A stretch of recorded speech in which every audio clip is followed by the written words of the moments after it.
Please excuse the mess behind me. I'm redecorating, and please excuse the mess on my face. I missed while I was shaving. More importantly, I'd like to tell you about a guy by the name of Jimmy DeYoung. Jimmy DeYoung, according to several sources that I've found on the internet, he's a journalist, he's an author, he's a TV host, he does, like vlogs and stuff like that. Apparently, he spends a lot of time living out in Jerusalem. Let's see, he's founded a church out there. He's interviewed Benjamin Netanyahu, Ariel Sharon, and a ton of other people whose names I don't recognize and probably can't pronounce correctly. He's even interviewed Yasser Arafat.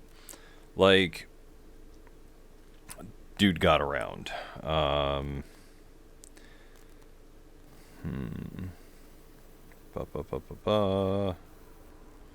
He's on TV produced out in the Middle East. He's on radio, more than 800 stations. The guy got around. The guy's fairly well known, I guess.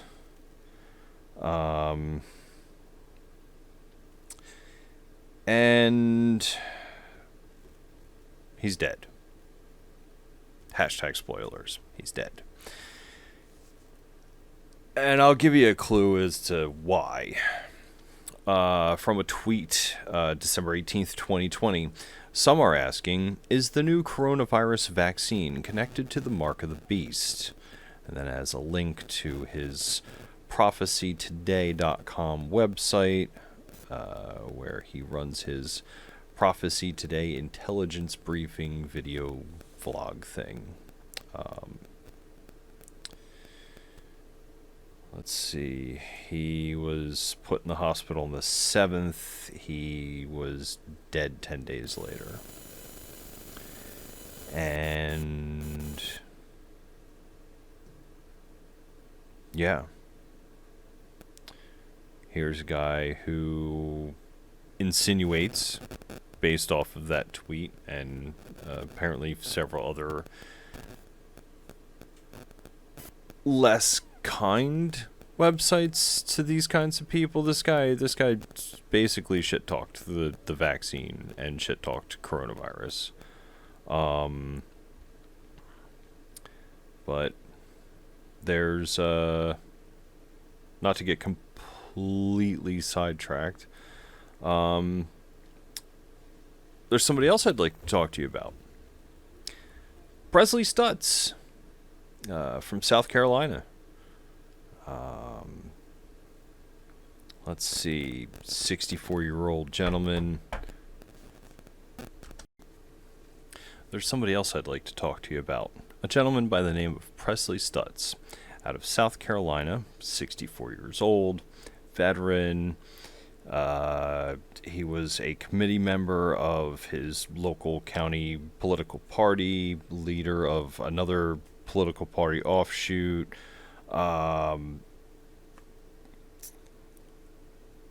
Very vocal on the internet. And you probably know where this was going. Shit talked the coronavirus. He protested the vice president when she was in the area of Greenville County to promote vaccination, and he called the effort, quote, an ungodly initiative. He praised an effort to strip funding from schools that imposed mask mandates. He was angry about gift card incentives for vaccination, writing to his 5,000 followers, do not sell your body nor your soul, no matter the asking price. Apparently he was on his deathbed. He was dying of the coronavirus and still posting things about the coronavirus.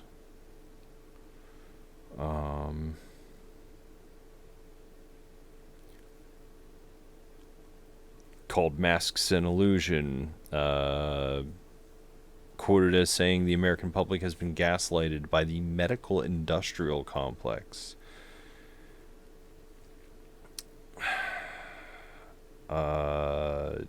Even worse than that, you remember Herman Cain, right? I mean, we all know how the Herman Cain story goes. COVID got him too.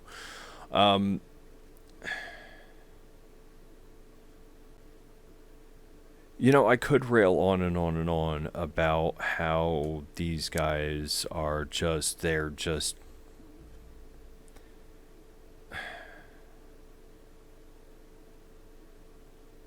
goofing up. These two guys and many others who are popping up in the news, they're religiously affiliated, they're part of a political party, yada yada yada, and they're shit talking the virus, they're shit talking the vaccine, they're spreading conspiracy theories, and they are dying. And, yes, we could sit here and talk about how they're deceiving other people, they're putting other people's lives at risk. Obviously, the coronavirus is something to be worried about because it's still everywhere. It's still going around. And unfortunately, people like this are why it's not going to go away anytime soon. But I think the sadder part is that these guys have friends, they have family, they have lives, they have spouses, they have children, and now because of their obsession with this level of misinformation, they're, for lack of better terminology, hard on for shit talking the coronavirus and thinking that it's this giant grandiose conspiracy theory. Now there are spouses who don't get to spend more time with these guys. Their kids don't get to see them anymore. Their friends and family are going to miss them and write about things about how great people they were on the internet that isn't going to get reported in the news. The Huffington Post is going to go ahead and sit here and say, oh yeah, this guy got clapped by Rona, but they're not going to post about how these guys were important community members, or maybe they baked a really good cake or something. The intricate details of these guys' family lives and who these guys were when they weren't spreading disinformation and conspiracy theories. These people meant something to somebody. Presley Stutz had 5,000 social media followers. Jimmy DeYoung had a massive audience throughout not just here but the Middle East. People wanted to hear him talk. People read the books that he wrote. These weren't just basement dwelling neckbeard losers who can't get laid because they're terrible, disgusting human beings. No, these were people that had lives and also a massive want to be a part of calling out a conspiracy theory that doesn't exist. And we can shit talk conspiracy theories all day long, but the idea that there's this massive enclave of hyper elites that are purposefully creating a virus to install mind chips into just everyday people. I'm nobody special. Nobody's gonna want to microchip me. You want to know what I'm up to? It's all in here. And it's not that interesting of a read. Oh no, I go to 7-Eleven every day. The horror. But somehow this gargantuan cabal of people trying to control the entire world. Their mastermind plan is so bulletproof that you and I get to hear about it on a daily basis.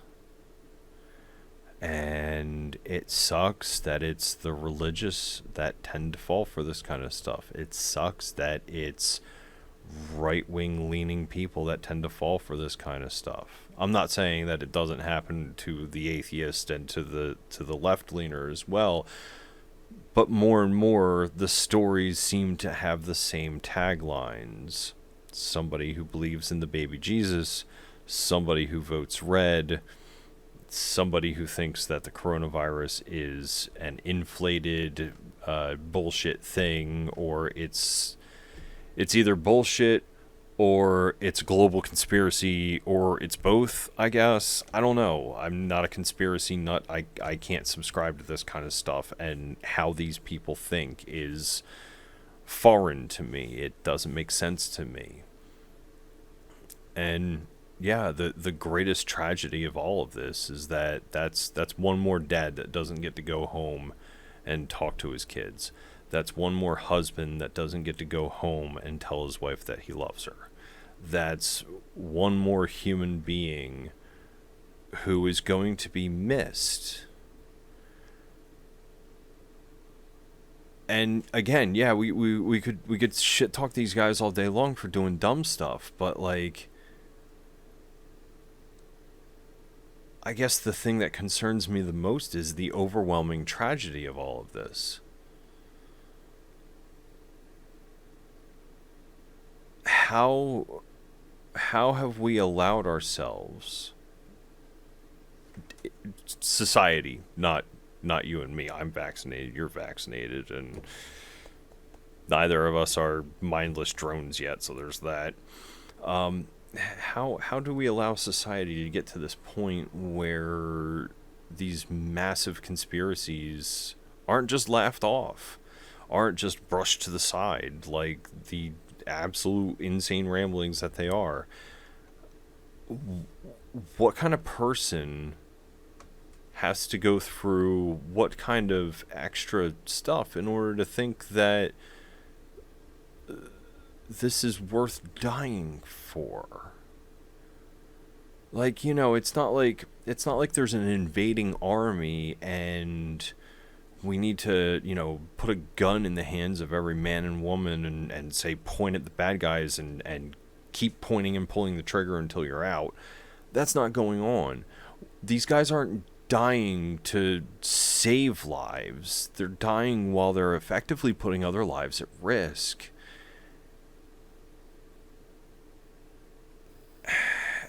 And as much as I don't want to, I can make the argument that they think that they're saving lives. They think that they're sparing somebody from a level of bullshit. Like, oh no, you're gonna get microchipped. You're gonna get the autisms. You're gonna be another mindless drone in the, you know, giant evil satanic cabal that clearly runs everybody's lives already. These guys care, but how did they get to the point where they care in such a backwards direction? How has it gotten to this point where otherwise mildly intelligent, decent people who are capable of writing books, of hosting radio programs, of starting churches, of leading a political party in their community, of being of some import to the community around them, how have these guys been convinced? Why were these guys so adamant? And the anti-vaxxers and the corona conspiracy theorists, and I use that term very loosely, are going to take that question and say it's because the virus is so bad. But not in the way that you think it is. The virus is, some evil plot. The virus is going to get us all killed because the almighty, I don't know, lizard people are behind it or something.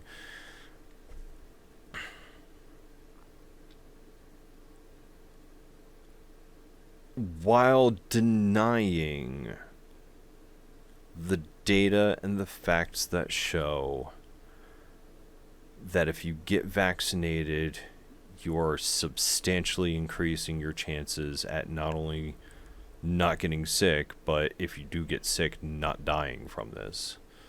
There were several news articles recently where it was just like, hey, look, a lot of people in the South aren't vaccinated and they're ending up in the hospital with the COVIDs.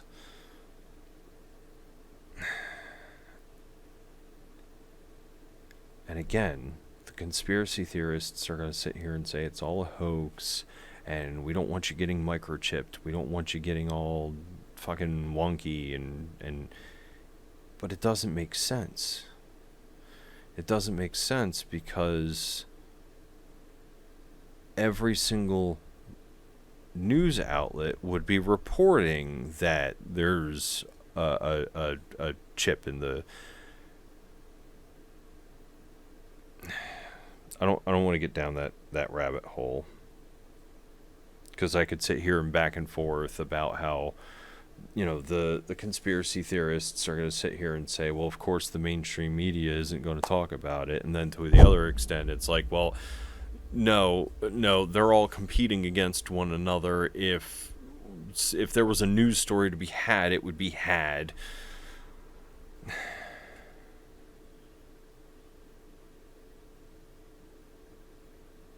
And probably the harshest thing that I'm going to say is going to be an echo of something that you had said. I want to say a couple years ago, a few years ago, when we were talking about racists, and it does sound harsh, but it is disturbingly true. They're going to die eventually. They're going to get old and they're going to die, or they're going to get sick and they're going to die. And every dead pastor we read about in the news, while I can be troubled by the fact that that's, again, one more spouse that isn't going home and saying, hey honey, I love you, that's one more parent that isn't going to be able to go home and say, hey kiddo, proud of you, I love you, you're the best thing that's happened to me. That's sad. It's terribly sad, but it's also, every time a pastor who thinks that the vaccine is the mark of the beast, it's one less nutcase that gets to poison people's minds. Every time some conspiracy nut believes that they're right and everyone else around them has to be wrong, and something like a virus comes along and caps them, that's one less conspiracy nut in the world. And I hate having to say that, but that's where we're stuck at.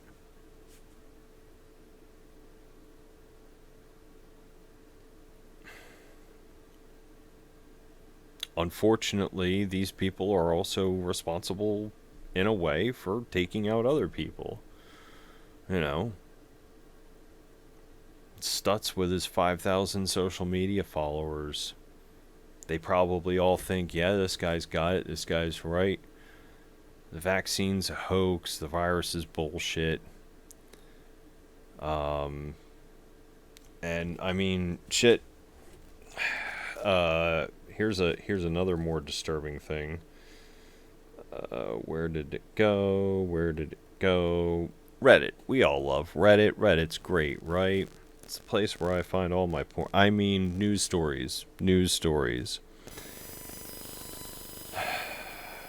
r/Herman Cain Award. Should tell you everything you need to know about it from the title, but let's go down this list.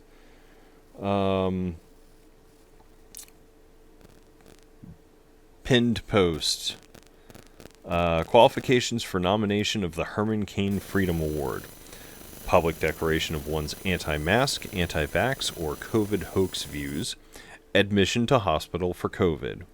Qualifications for the award. The award is granted upon the nominee's release from their earthly shackles.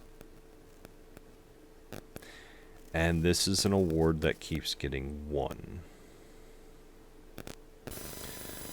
There's a fella named Andy. Don't know where he's from, but, there's a quote from Rush Limbaugh, cat and crying woman meme about wearing masks, misinformation from, of all places, Facebook, who would have guessed, about 85% of virus patients reported wearing masks. Then in the comments, somebody calls him out, and the gentleman, Andy, ends up saying, the probability of me or my family of 11. Like, okay, bro. You could have pulled out. The probability of me or my family of 11 getting vaccinated is just about 0. And then the next post in this thing, please join me in praying for this sweet family as their daddy lost his battle with COVID.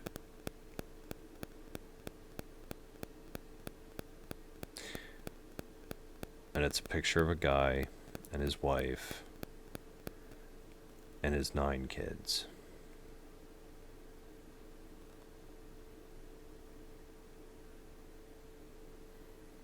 One of them's a baby. Like, a baby. That baby's going to look at this picture that's now all over the internet. And, hey, that's the last time my dad helped me.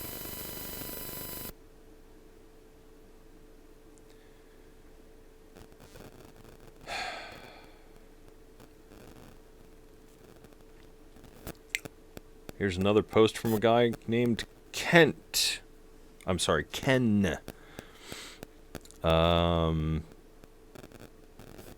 Retweeting some conspiracy nut stuff. And then Ken has been hospitalized for over 2 weeks. He's been intubated. He's placed on a ventilator. Please pray for him.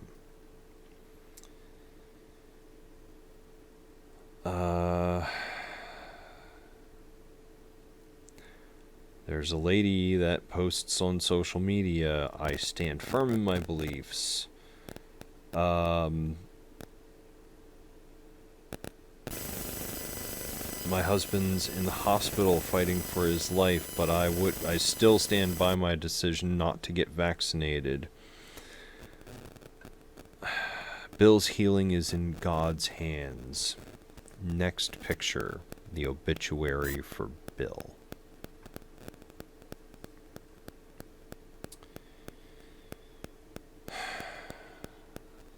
And it just keeps going and going and going and going and going and going.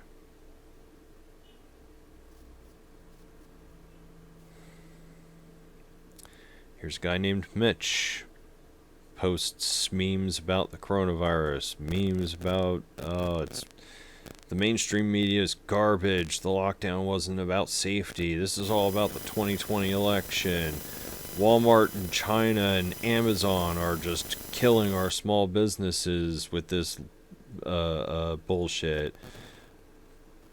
I got my shot, but it's a picture of a shot of like whiskey or some shit. And then Mitch lost his month-long battle with COVID yesterday.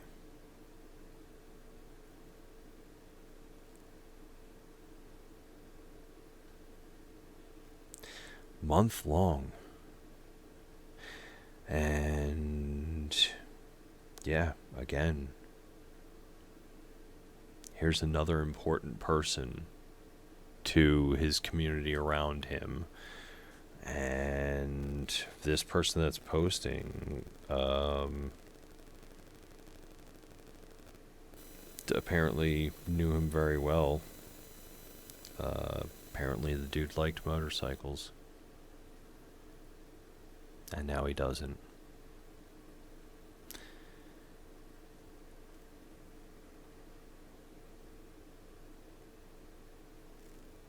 And that's what this entire subreddit is. Just somebody talks shit on what medical scientists agree or is a giant problem. You know, our own government with the spread of the Delta variant, they're talking, yeah, if you've gotten your 2 shots, maybe you should be getting a 3rd one soon. Maybe we're going to go ahead and emergency authorize that and get that handled. And I mean, yeah, like, for me, it's a no-brainer. My kids are a direct result of medical science. I look at those kids every day and I say, fuck yeah.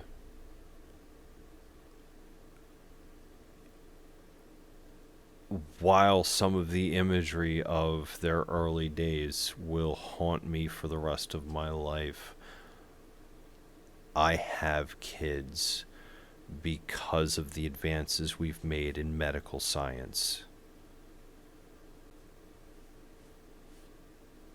And yeah, it was a no-brainer.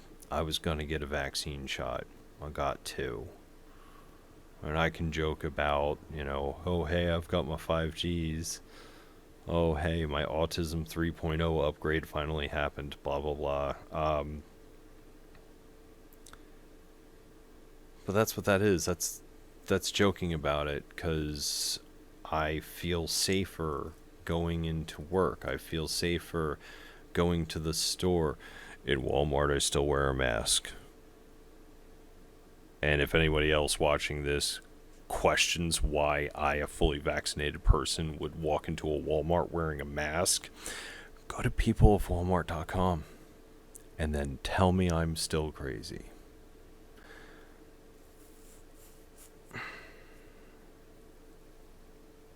And I wish there was a happy note for this. You know, I wish I could say something that was lighthearted and that was happy and there was some, you know, sunlight at the end of the tunnel, or but there isn't. And I don't want to just shit talk these guys because they did dumb things.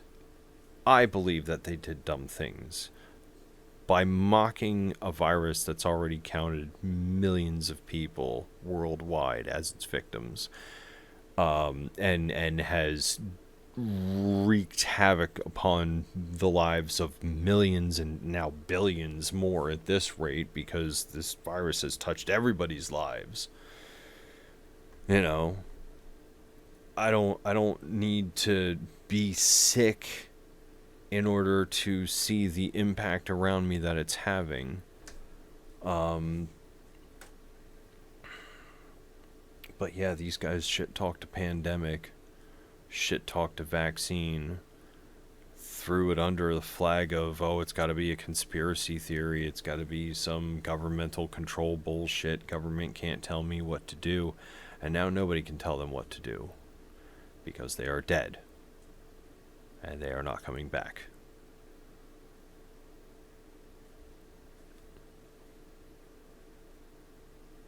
And again, yeah, it's just going to be a matter of time before all of the vaccine hoax, conspiracy theory people are dead from what could easily have been a preventable thing. There's no glory to be had. There's no war to be won. There's no, you know, greater good that's being served here.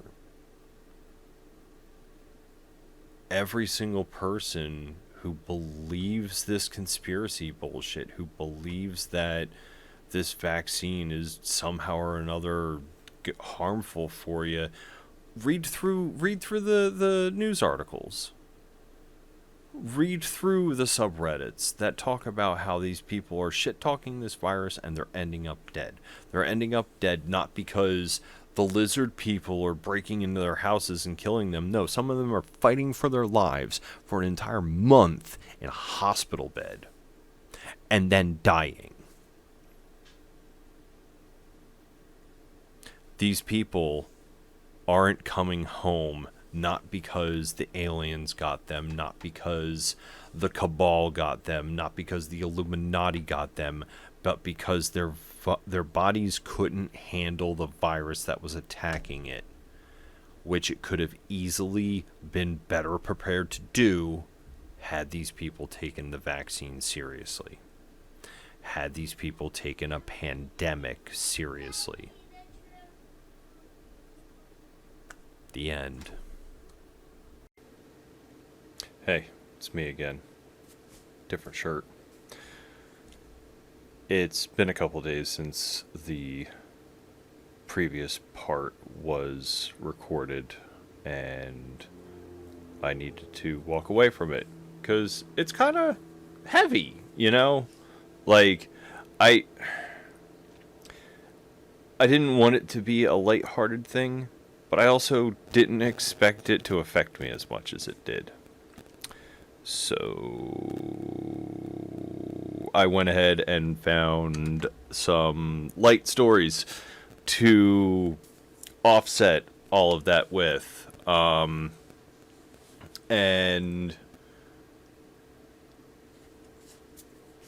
for starters, I wish there was a relevant article. I mean, not relevant article, but if you haven't been following, what is it, Boston Dynamics? The people what make the robots. Yeah, I'm pretty sure it's Boston Dynamics. Hang on. I should have prepared for this. Boston Dynamics. There we go. Boston Dynamics put out a video where their Atlas robot is like doing fucking parkour. If the idea of the uncanny valley being challenged in front of you is something that might disturb you, don't watch the video.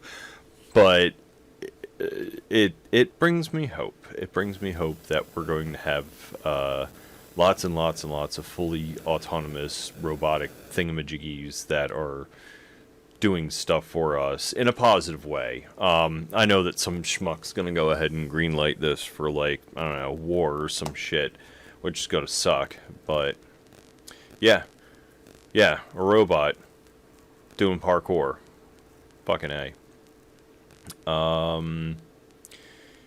In different news, Tim Russ of Voyager fame, obviously, but also the guy from Spaceballs who said we ain't found shit, is helping find things. I'm going to read from a USA Today article. Tim Russ, who played Lieutenant Commander Tuvok on Voyager, is going back to his space roots. On his latest mission, he's helping detect asteroids for NASA. Russ and 5 other citizen astronomers contributed to the detections of Patroclus, an asteroid orbiting Jupiter. The purpose of detecting is to serve NASA's upcoming mission in October, where it will launch a probe named Lucy into space, according to Russ. So, Tim Russ, who I also know from Fallout 4, he did a voice in there, and he's done all kinds of stuff. His resume is awesome. He's gonna go help NASA find shit in space. Finally, he's found shit, or, he's finding shit. But even better than both of those things, didn't think that we could top this. Apparently, I missed the videos when they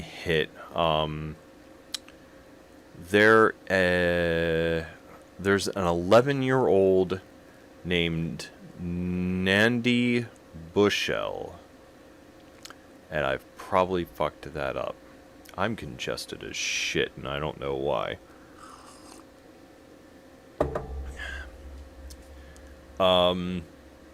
Nandi has been on YouTube, most famously drum battling Dave Goddamn Grohl. Drum battling Dave Grohl. You know, the guy from Foo Fighters, formerly Nirvana, a drumming god in his own right, a rock god in his own right. Apparently they've been having a back and forth drum battles, and it's gotten severe. It's gotten crazy. And it came to a head with, where was this? The Foo Fighters were playing The Forum in Los Angeles on Thursday. So this past Thursday. Today's Saturday the 28th. I know I'm way behind on this. So Nandi gets on stage with the Foo Fighters and plays Everlong fantastically. And apparently, on stage, not only does Dave Grohl call Nandi the most badass drummer in the world, he says, quote, "We've had the honor to jam with some pretty amazing people over the years. Some Beatles, some Rolling Stones, and some Pink Floyds. But this one right here takes the cake." God damn. Like, hell yeah, kid. Reading from people.com, Bushell became a YouTube sensation in 2019 with her performance of In Bloom. In the middle of the pandemic, she posted a video of her take on Everlong, along with a drum-off challenge aimed at Dave Grohl. Dave Grohl's quoted as saying, "So I respond, I said, alright, I'll play nice, but then she comes back and she whoops my fucking ass in front of the entire planet. Round 3, I do something else and she comes back and kicks my fucking ass again." Dave Grohl likes the F word. He goes on to say, "This person inspired me last year so much, and I'll tell you why. Because in a time when you would pick up your phone or turn on your computer and all we had was bad news, for that one day you'd pick up your phone and see that connection between two people making music together, spreading love and joy across the world." We don't deserve Dave Grohl. We really don't. He's a solid dude. If you haven't seen the video where Dave Grohl and band hop into a work truck and drive around a corner where the Westboro Baptist Church is protesting him,